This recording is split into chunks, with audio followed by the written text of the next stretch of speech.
Hi, it's Fias Taro. Hello, all signs. So yes, this is your message and energy check-ins.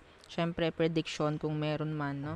So, syempre, before tayo mag-start, kung hindi ka pa nakakapag-subscribe, please do subscribe and hit the notification bell para lagi po tayo maging updated sa mga mangyayari pa lang. Okay? And yeah, don't forget na mag-follow sa atin pong FB page. And kung may tanong po pagdating sa private reading, just message me sa akin pong FB page for more info. Okay? And yes, if you're interested na magpa-reading sa aking friend, message lang po kayo sa kanya pong FB page na Perception of Light. And yes, don't forget na mag-follow na rin. Thank you. Okay, and yeah, regarding sa ating all-in-one Evil Eye bracelet, this is always available in red and black strings. Okay? Oo, bakit ganun yung boses ko? Okay, so meron yung initials. Okay, lalagyan natin yung initials kung sino man. Okay? So, para nakapaloob sa inyo kung ano man, kung ano man yung meron dito sa ating bracelet. Okay? And, syempre, pagdating naman dito sa ating Evil Eye ring, this is limited lang yung slots niya. Okay? Para sa ring na ito, o kakaunti lamang. Okay, and yeah, kung may mga karagdagan pang katanungan, message lang po, no, sa atin pong FB page. Okay, Fias Taro. So, pasensya na po ha sa mga tunog-tunog, sa mga turo-turotot na iyan. O, kapanahunan ngayon ng katnig. Oo, season, no. In season. Okay. Air sign. So, 'di ba? Background natin is New Year na New Year. Okay. Excuse me. Okay. Air signs. Gemini, Libra, and Aqua. Anong meron? Anong message for you? Okay. Don't forget to like, share, and subscribe. Okay? Gemini, Libra, and Aqua. The Star Universe and the Ten of Swords Universe. Okay. So, siguro bago matapos yung taon. Oo, naririnig nyo. Bago matapos ang taon, kailangan nyo ng talagang bitawan ang mga dapat bitawan. Ha? Oo, the Four of Swords. Nandito pa rin sabihin nating overthinking, mga sabihin nating pagdadalawa, pag-aapat na isip pa. Oo, pasensya na po ha sa mga ingay. Okay, you need to heal from those kind of past baggages, I guess. No? Okay, so what else? Yes. Bakit ganito? Air sign, the world, universe. Yeah, this is past. This is delays. Some of you, you're like takot na heal. Kasi pwedeng nagdadalawang isip like, paano kapag nag-heal ako? Paano kapag bumalik? Wag mong isipin yun, ha? Wag mong isipin yun. Mas maganda kapag bumalik yan, healed ka. Hindi yung, naku, baka pag nag-healed ako. Naku, pag nag-heal ako, baka dumating siya. Nakakaawa ka lalo kapag bumalik yan nang hindi ka heal. Nang hindi ka healed, okay? So, yun ang tatandaan nyo.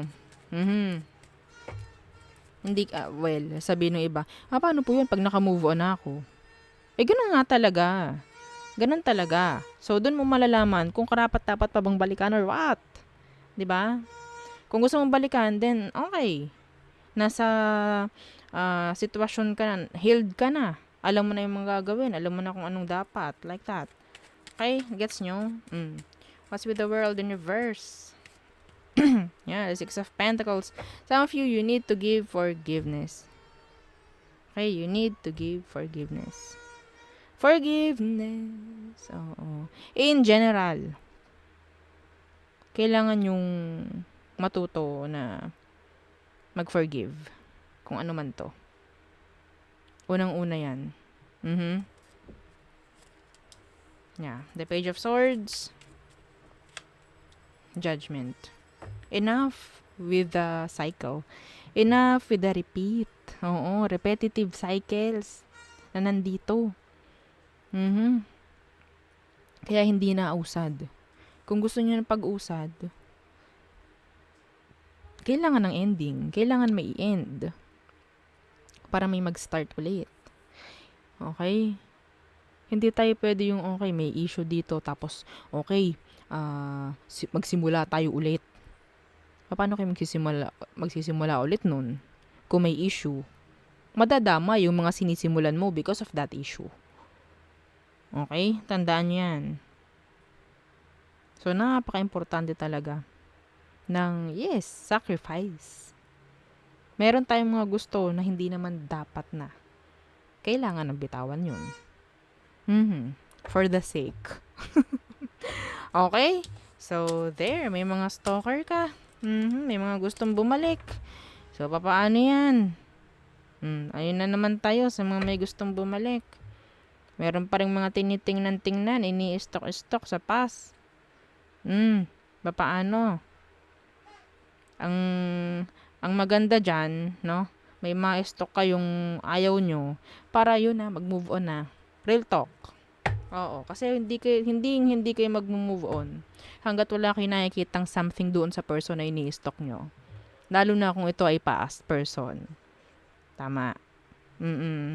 Hindi kayo mag-move on eh. Hangga't wala kayo nakikita sa kanila. Mas maganda may makita kayo eh. Para mapilitan na. Oo, real talk lang. Okay, next. Well, siguro hindi yun para sa lahat. Fire signs. Okay, fire signs. Aries, Leo, Sagittarius. Okay. Anong meron? Anong message for you? Fire signs. Okay. The Two of Wands universe. Some of you may pagbabalik. Yeah. Ooh, the Two of Chalices. A connection. Oh no. A connection. Yes.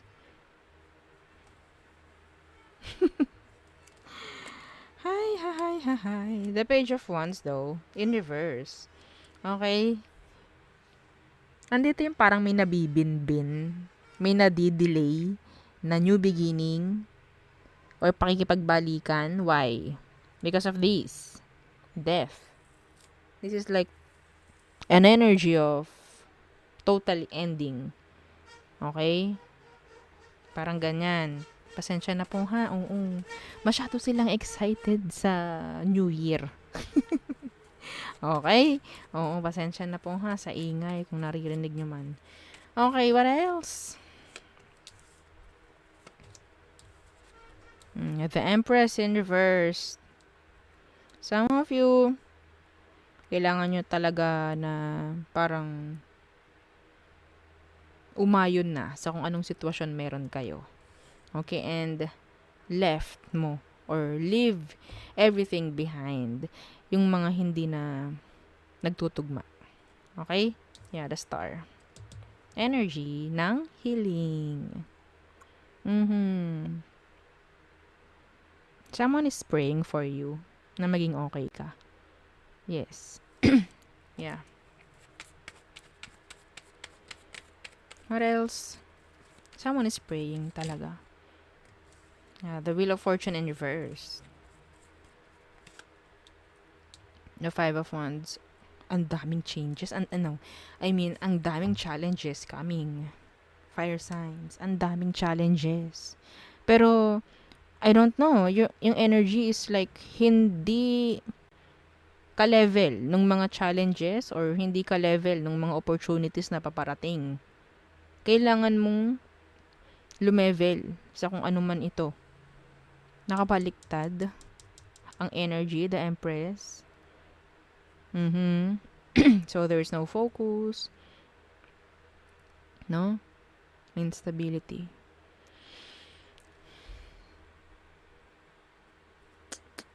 The Chariot in reverse. Meron ditong kailangang kilusan. Aksyonan. Pero hindi magawa. Iba sa inyo ha, kung sino man yung karelasyon nyo, yun yung isang dahilan kung bakit hindi kayo nausad. Hindi ko nilalahat ha. Pero yung iba sa inyo, kung sino man yung kakonect nyo, yun yung isang dahilan kung bakit hindi kayo nausad. Malalaman mo lang yan kung yung taong yan is talaga naman palagi na lang puro mali ang gawa. At iniintindi mo. Isa yun. Okay? So, mag-isip-isip. Fire signs. Next. Water. Water signs, Cancer, Scorpio, and Pisces. Anong message for you?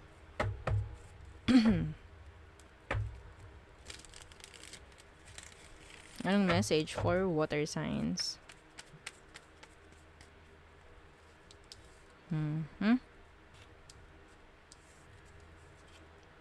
The Tower in reverse. And the Five of Swords in reverse. Avoid arguments. Okay, avoid arguments.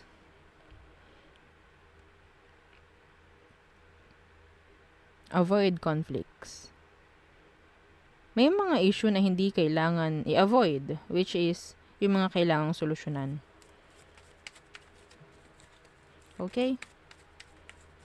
Hindi pwedeng palaging lang natin tatakbuhan ng problem dahil hahabulin lang kayo niyan, mapapagod kayo.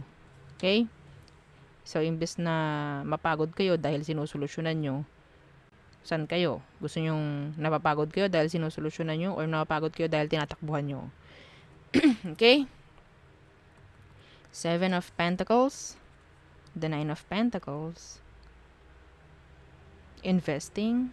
Some of you, pwedeng pagdating sa pera, i-invest sa mas maganda. I-invest sa mas, sabihin nating, mas importanteng bagay. Okay? May iba sa inyo, pwedeng ang issue is pera. Kung paano i-manage ng ayos. Oo. Okay? Iba naman, sabihin natin, ang tagal ko ng single. Ang tagal ko ng single, kailan kaya ako magkakaroon ng sidecar? No? Oo, ganun yung nakikita ko. Someone is like, waiting.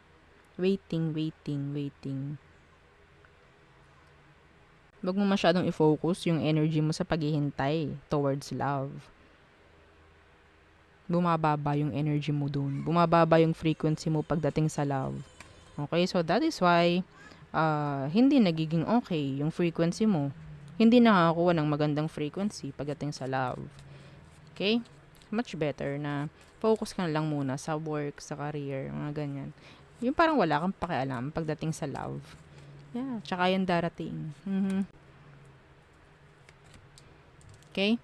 Yeah, the Ace of Swords. Some of you, pwedeng, kung yung iba sa inyo ha, may mga sitwasyon na kailangan bitawan mo muna. Ito yun. The Tower in reverse. And then, Seven of Pentacles, magpakabisi ka muna sa kung ano man na kailangan mo pagkabisihan. And then, kung ano man, kung may iniintay ka man, tsaka siya darating. The Ace of Swords. Okay? Iba sa inyo, pwedeng through online mo makita. Okay? Pero hindi mo to hahanapin, ha? Hindi mo to hahanapin. Hindi mo to aksyonan. And, syempre, yung mindset mo, yung mindset nyo rin po, no? Hindi natin i-focus sa, okay, kailangan kong magtrabaho. Kailangan kong maging busy para ganito, para may dumating. Hindi po rin ganun. Okay? Mahirap i-manipulate ang energy. Madaling i-manipulate ang action. Tandaan nyo yan.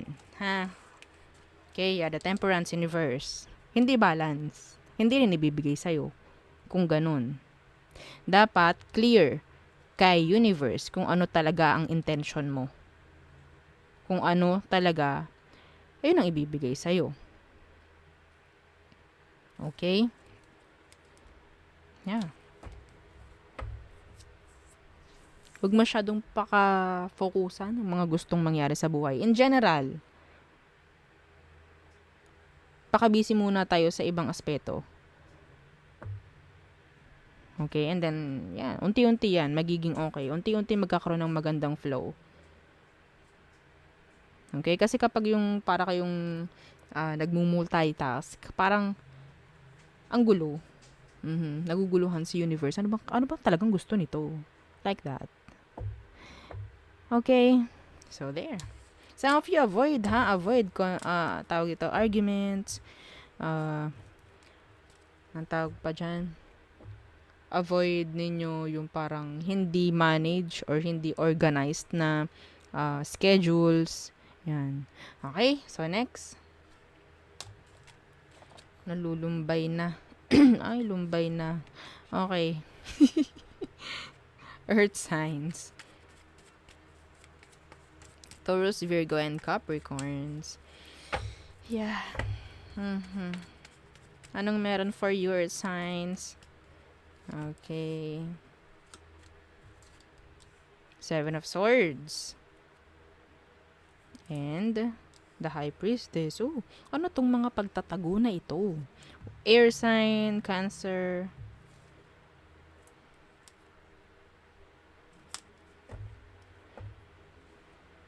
Okay. So, pwede kasing meron ditong parang something na plano. Okay? Pero mas maganda nga talaga na nakatago. Mhm. Pero, syempre, pagdating sa relasyon, no, walang taguan. Walang taguan dapat dito. No? Okay? Kung ano man to, earth signs, plans, I guess, lakad, parang ganyan, na kailangan munang hindi pagsabi. Okay? Ten of Swords in reverse. Yeah, and the Ace of Swords.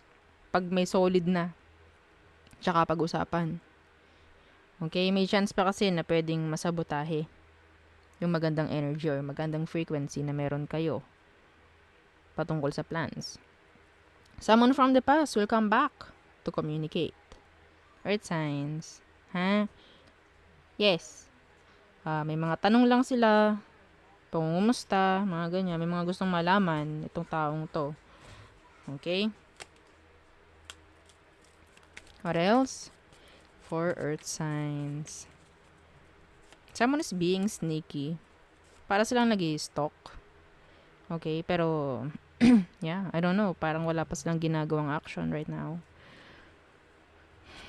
Yeah, the Three of Chalices. Energy of what? Oo, sa mga mahilig dyan manood, oo. Ano tong Three of Chalices? Energy ng reconciliation. Yes. So, I guess, intention ng mga to, mga nag-i-stalk, past person, is to reconcile. Okay? To reconcile. Yeah, the stalker card, the Page of Swords. In reverse. Meron kang ex-lover, past person who is stalking you right now. Right now, at this moment. Yes. Wala po, ma'am. Black po, naka-black po. I don't care. I don't care. Ngayon nga, nalaman mo na yung person mo nag-i-stalk sa'yo by watching tarot. That's another way of stalking. Okay? Yes. Dahil kinaalam ninyo kung anong energy nila. So, stalk? Ano yun? For me, ano yun? Ano yung stalk? Ano yung black? Diba? Ano yung black? Black ito. Okay? So, yeah. They want you. They like you. Okay? Yeah. See? The devil. I don't know. Andun yung parang ginugusto ka na naman. Ginugusto ka ng mga tao. Maraming nakatingin sa'yo. Mga ganyan. Maraming nag-iisip. Maraming taong pinag-uusapan ka. Earth signs. Ha? Ganyan. Sa paligid-ligid. Oo, mga ganyan. Some of you, talagang pinag-uusapan ka. And, andyan yung pang-backstab ng iba. Pinag-uusapan ka, hindi mo alam kung ano. Okay? Meron ditong third party na matatapos na. Yes, may mag-end ditong third party situations. Okay? Some of you, may mga araling bago. Yes. Meron ditong ma-approve pagdating sa kung ano man, like legal. Okay? Some of you may visa. Okay? Pwedeng matutulungan ka ng friend mo. Mga ganyan. Something like that. Magagawa mo yung mga gusto mong gawin ngayon. Mga pinapangarap mo noon, pwedeng magawa mo ngayon. Like that. I guess, ngayon January. Okay? So, yeah. meetups, nandyan din.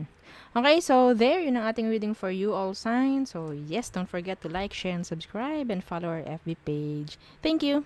Bye!